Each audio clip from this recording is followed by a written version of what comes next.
This is a reading in A Course in Miracles, Chapter 9, Section 6, The Acceptance of Your Brother. How can you become increasingly aware of the Holy Spirit in you except by His effects? You cannot see Him with your eyes, nor hear Him with your ears. How then can you perceive Him at all?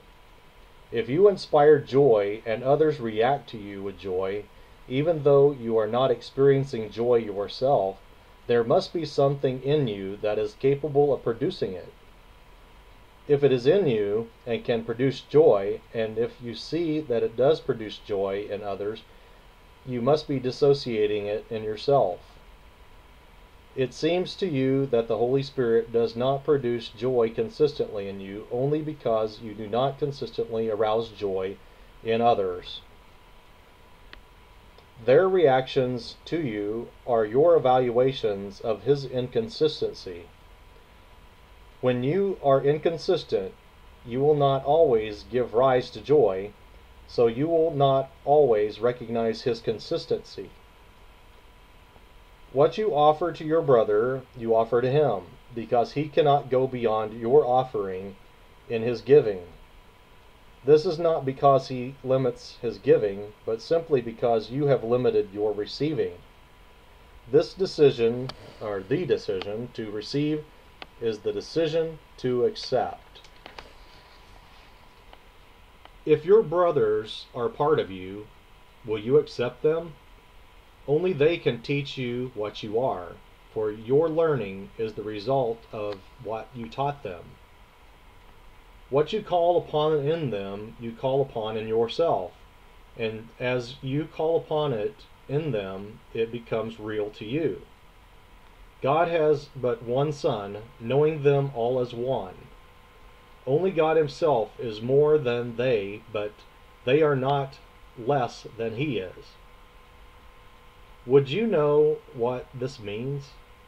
If what you do to my brother, you do to me, and if you do everything for yourself because we are part of you, everything we do belongs to you as well. Everyone God created is part of you and shares His glory with you.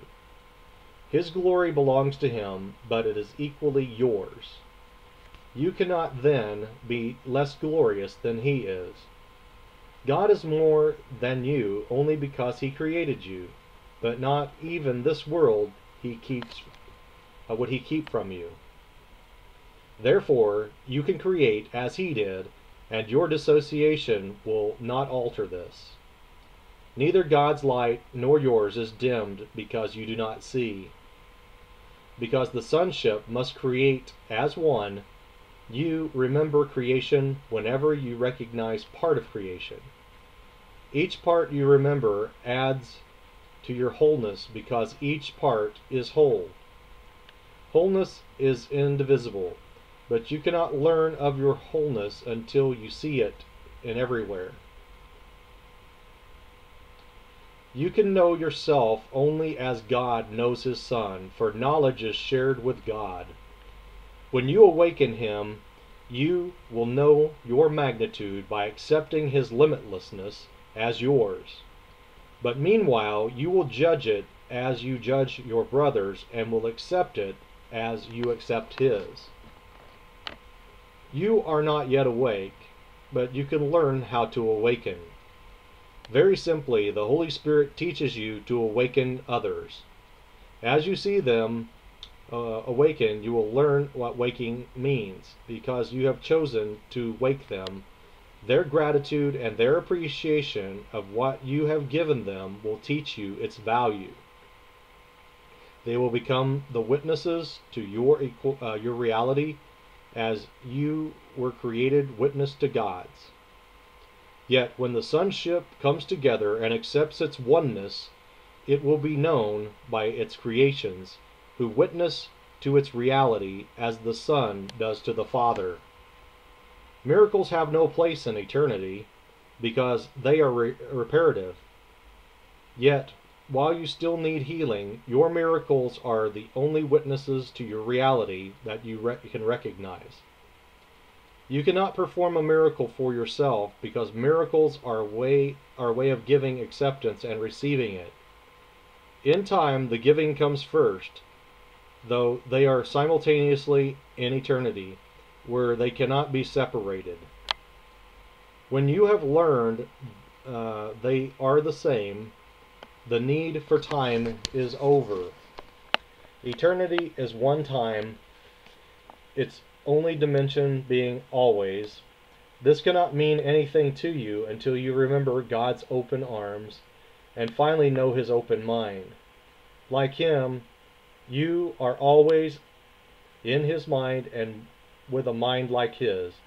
In your open mind are your creations in perfect communication, born of perfect understanding. Could you but accept one of them, you would not want anything the world has to offer. Everything else would be totally meaningless.